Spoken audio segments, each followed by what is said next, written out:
It's okay, don't look bad on them. So I mean, I'm gonna still keep doing what I need to do, but you guys, I'm tired. My mental is draining and I'm tired. Okay, I didn't mean to run away. Did someone clip that? Clip what? What did I miss?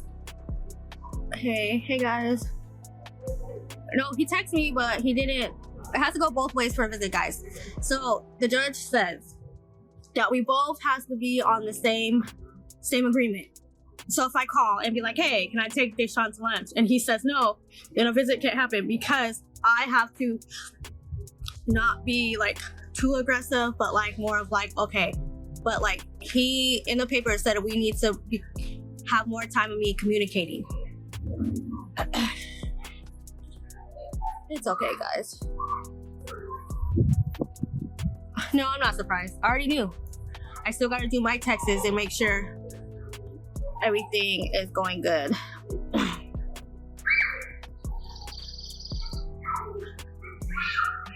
I mean, the visit last week was okay. We kicked the soccer ball. If you guys didn't see the video, I mean, to me, like, I'm glad that I got to saw him. I'm grateful, but not to be able to, you know, hug or have more communication with your child is kind of heartbreaking. So I was an emotional wreck that day.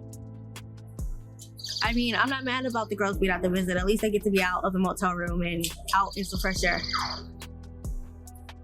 Right, it sucks because you have to be, yeah, so I literally have to be on my toes. Exactly. I have to make sure that I don't act and, you know, let my emotions get involved.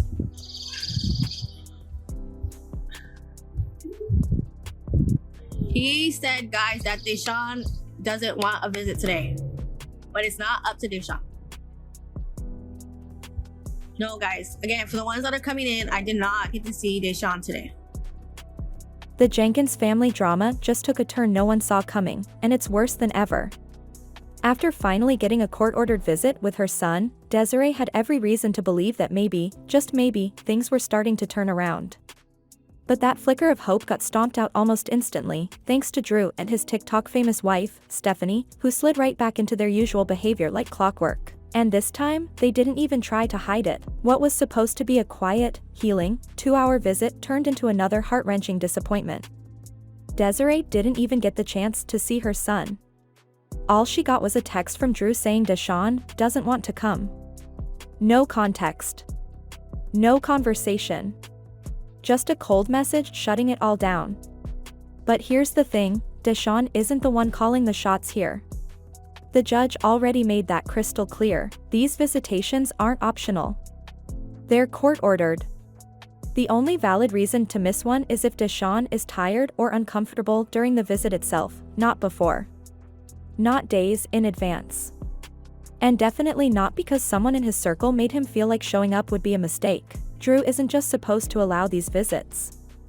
He's supposed to help make them work. That's his role. That's his responsibility. The court didn't just say, let it happen. It said he has to encourage it. Make it feel safe. Make it feel normal. He should be building Desiree up in his son's eyes, reminding Deshaun that she loves him and that reconnecting is a good thing. But instead, he's doing the exact opposite, blocking, deflecting, discouraging, and basically letting this little boy believe that cutting off his mom is okay. This isn't new either. The signs were already there before Sunday even hit. In the days leading up to the missed visit, Drew started pulling back. Less communication. Fewer updates. A slow, steady withdrawal from even the bare minimum of contact. It's his signature move, the same thing he does every time he wants to sabotage progress. And it's not just petty, it's a direct violation of the parenting plan. Consistent communication isn't just a nice gesture. It was specifically outlined by the court as part of rebuilding the relationship between Desiree and her son. Those little moments between visits? They matter. A lot. Phone calls. Texts. Video chats. They help Deshaun remember that his mother is still in his life, still thinking about him, still fighting for him. When those stop, the bond breaks. And Drew knows it. Anytime Desiree tries to plan something simple, even a quick lunch or a casual ice cream outing, Drew's response is always the same. No. No reason, no compromise, no middle ground. Just a hard stop every single time. And here's where things get even more twisted. Because of how the court structured the parenting agreement, both parents have to agree to anything that falls outside of Sunday visits. Drew is very aware of that, and he's using it to his advantage. Because how can you agree on anything when the other person always says no? That's not co-parenting. That's straight up control. Then there's the recycled excuse Drew can't seem to let go of: Deshawn doesn't want to go. He's been using that line like a broken record. And to justify it, he always brings up this story from his childhood, how he got to choose who to live with when he was 10, like it somehow makes this okay. But his situation back then didn't involve court orders or judges or parenting plans. It wasn't the same, not even close. None of Drew's excuses change the facts. A court of law issued a legal directive, and he's choosing to ignore it. Not because he doesn't understand it, but because he knows how to manipulate it. And with Stephanie by his side, they've built an entire routine around pushing Desiree out of the picture. This was never just about a missed visit. It's about a pattern, a deep, exhausting pattern of control, manipulation, and emotional tug-of-war. And the ones pulling the strings? Drew and Stephanie, as always. The law isn't up for debate. There's a signed court order, clear as day, saying Desiree has the right to see her son. Not if Drew feels like it. Not if Deshawn's in the mood. It's a legal mandate, one that Drew keeps pretending he can just brush aside like an old text message. And while he hides behind nostalgia, talking about how he made his own choices when he was 10, this situation isn't a story from his childhood. It's a real-time legal case with rules, consequences, and a child caught in the middle. Deshawn doesn't get to opt out just because someone whispered doubt in his ear. But Drew keeps pushing that narrative, like his word outweighs the court's. But Desiree? She's not here for the games anymore. This time, she moved in silence, but she moved smart. Hired a real attorney. One who knows exactly what to do with the pile of receipts she's been forced to collect for years. Then she set up a GoFundMe to get things rolling. And the internet? Oh, it rallied behind her. People didn't just donate, they showed up. In numbers. With love. With support. With fire. This wasn't about a legal fund anymore, it became a movement. A mom standing her ground, saying enough. She's not begging for visitations. Deshawn did not get to see his mother today because he did not want to go for a visit. And Drew and Stephanie seem to think that this court order means that Deshawn just doesn't have to go if he doesn't feel like it. And I don't think it's that he doesn't feel like it. I think it's that they're, making him feel like he shouldn't. But that's not what happened, guys. I've heard the court session, okay? The judge made it very clear they should be hyping this up, and that if he was to tire, he could definitely leave early, that Deshawn would not have to stay the full 2 hours, but that if the requirement was the visit every single Sunday, and then obviously they were hoping things would go better, and then there was no stipulation. So if there was additional time, additional places to go, then that they could do that. But nowhere did she say, well, if he just doesn't want to, he doesn't have to. Drew continued to make it very clear that he didn't want to talk to his mom or didn't want to see his mother or whatever the case is. And the judge was like, well, that's really not his choice to make. And you guys need to be very clear, that this is a positive thing and hype it up and make it very good. So I don't know if people are getting off thinking that this is normal, that this is okay, this is what the judge thought. I'm getting really frustrated for Desiree because people just say things and they have no idea what actually happened in that courtroom. And I cannot wait for the 17th when they go back to court and this all comes out, because this attorney is going to definitely lay it out there. But no, she did not get to see her son. Another Sunday, another missed visit because, they didn't want to take him, basically. And it's wrong. It's absolutely wrong. Deshawn did not get to see his mother today because he did not want to go for a visit. And Drew and Stephanie seem to think that this court order means that Deshawn just doesn't have to go if he doesn't feel like it. And I don't think it's that he doesn't feel like it. I think it's that they're, making him feel like he shouldn't. But that's not what happened, guys. I've heard the court session, okay? The judge made it very clear they should be hyping this up, and that if he was to tire, he could definitely leave early, that Deshawn would not have to stay the full 2 hours, but that if the requirement was the visit every single Sunday, and then obviously they were hoping things would go better, and then there was no stipulation. So if there was additional time, additional places to go, then that they could do that. But nowhere did she say, well, if he just doesn't want to, he doesn't have to. Drew continued to make it very clear that he didn't want to talk to his mom or didn't want to see his mother or whatever the case is. And the judge was like, well, that's really not his choice to make, and you guys need to be very clear, that this is a positive thing and hype it up and make it very good. Like, so I don't know where people are getting off thinking that this is normal, that this is okay, this is what the judge thought. I'm getting really frustrated for Desiree because people just say things and they have no idea what actually happened in that courtroom. And I cannot wait for the 17th when they go back to court and this all comes out, because this attorney is going to definitely lay it out there. But no, she did not get to see her son. Another Sunday, another missed visit because, they didn't want to take him, basically. And it's wrong. It's absolutely wrong. She's demanding change. She wants custody, stability, a future for her son that doesn't include emotional games and manipulation masked as parenting. And that's when it happened. Panic mode.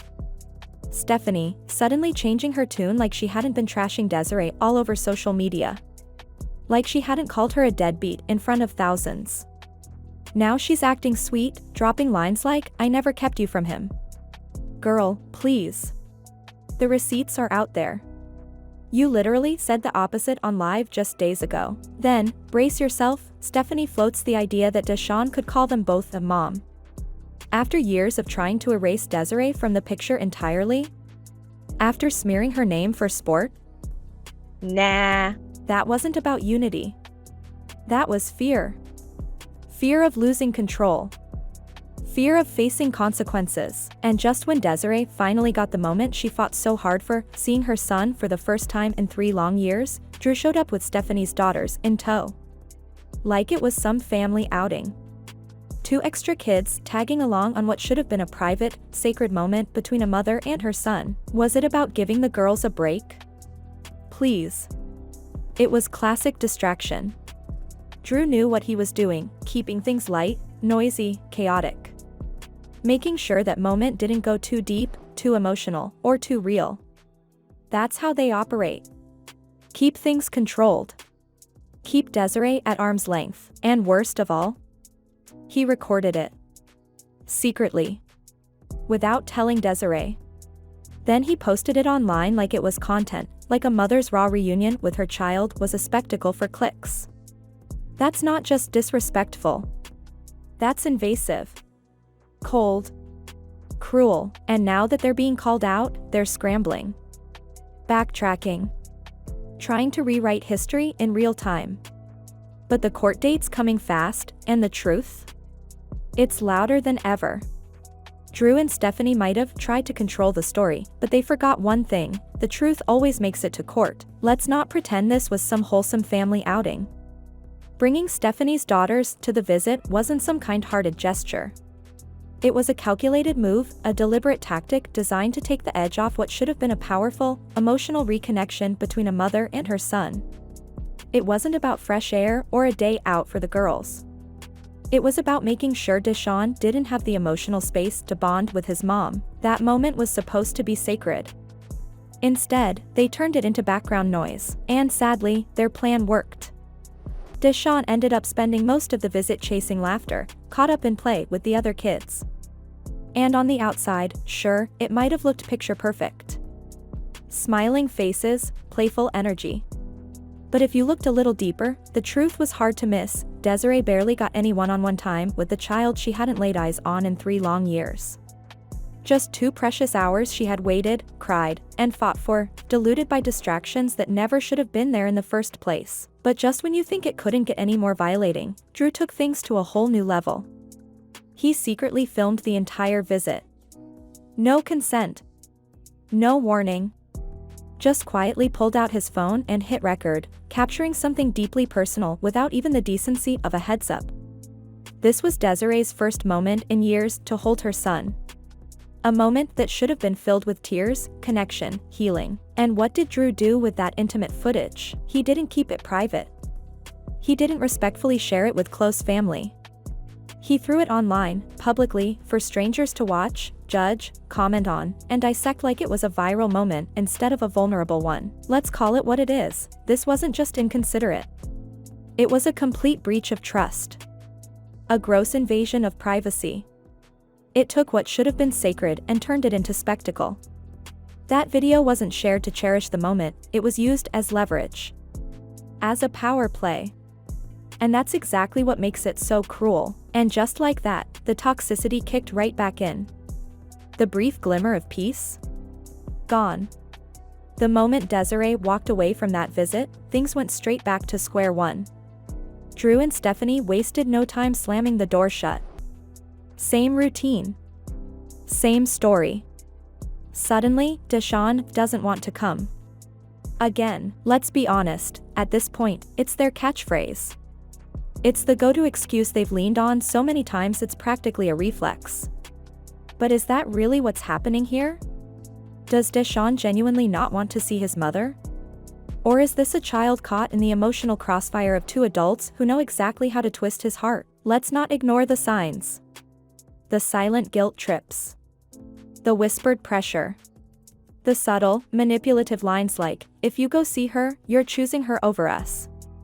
Or worse, just the cold silence and looks that say it all without saying anything. That kind of emotional cornering sticks. It confuses a child's instincts, it warps their sense of safety. It makes them feel like showing love to one parent means betraying the other. When you're a kid living in a house where everything feels fragile, of course you're going to avoid anything that causes tension, even if it means giving up something your heart quietly aches for. Kids are intuitive. They sense stress, fear, approval, and disappointment long before they have the words for it. And if a child learns that reaching out to their own parent leads to backlash or emotional discomfort, they stop reaching out. It's heartbreaking. But more than that, it's deeply unfair, because here's the truth that no one can deny, this is not Deshawn's fault. Not one bit of it. He's a child, plain and simple. He's not the villain in this story.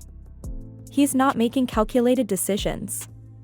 He's navigating fear, confusion, and pressure no child should ever have to experience. And the court knew that.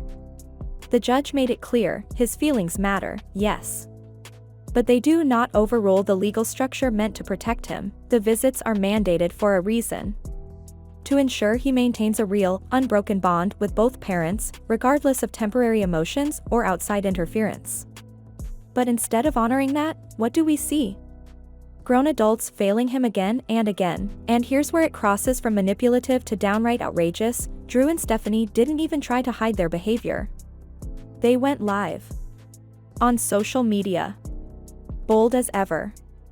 Talking openly, like it was just another day, about how they're working to keep Deshawn away from his mother, not in private texts. Not behind closed doors. Publicly. With comments rolling in. Viewers tuning in. Screens recording. Witnesses everywhere. It's honestly unreal. They basically laid out the whole blueprint of parental alienation, on camera. Like they forgot the internet never forgets. Like they're above accountability. But guess what? That live stream? That's not drama anymore. That's evidence. They didn't just break the court order, Stephanie, specifically, violated a direct legal ban on talking about Desiree or Deshawn online. She wasn't just reckless, she was in contempt. And Drew. He wasn't far behind. Deshawn did not get to see his mother today because he did not want to go for a visit. And Drew and Stephanie seem to think that this court order means that Deshawn just doesn't have to go if he doesn't feel like it. And I don't think it's that he doesn't feel like it. I think it's that they're, making him feel like he shouldn't. But that's not what happened, guys. I've heard the court session, okay? The judge made it very clear they should be hyping this up and that if he was to tire, he could definitely leave early, that Deshawn would not have to stay the full 2 hours, but that if the requirement was the visit every single Sunday, and then obviously they were hoping things would go better, and then there was no stipulation. So if there was additional time, additional places to go, then that they could do that. But nowhere did she say, well, if he just doesn't want to, he doesn't have to. Drew continued to make it very clear that he didn't want to talk to his mom or didn't want to see his mother or whatever the case is. And the judge was like, well, that's really not his choice to make. And you guys need to be very clear, that this is a positive thing and hype it up and make it very good. So I don't know where people are getting off thinking that this is normal, that this is okay, this is what the judge thought. I'm getting really frustrated for Desiree because people just say things and they have no idea what actually happened in that courtroom. And I cannot wait for the 17th when they go back to court and this all comes out, because this attorney is going to definitely lay it out there. But no, she did not get to see her son. Another Sunday, another missed visit because, you know, they didn't want to take him, basically. And it's wrong. It's absolutely wrong. Deshaun did not get to see his mother today because he did not want to go for a visit. And Drew and Stephanie seem to think that this court order means that Deshaun just doesn't have to go if he doesn't feel like it. And I don't think it's that he doesn't feel like it. I think it's that they're, you know, making him feel like he shouldn't. But that's not what happened, guys. I've heard the court session, okay? The judge made it very clear they should be hyping this up, and that if he was to tire, he could definitely leave early, that Deshaun would not have to stay the full 2 hours, but that if the requirement was the visit every single Sunday, and then obviously they were hoping things would go better, and then there was no stipulation. They didn't just mess up, they documented it for the court. Confessed it. Streamed it. And all Desiree had to do was hit record and save the receipts.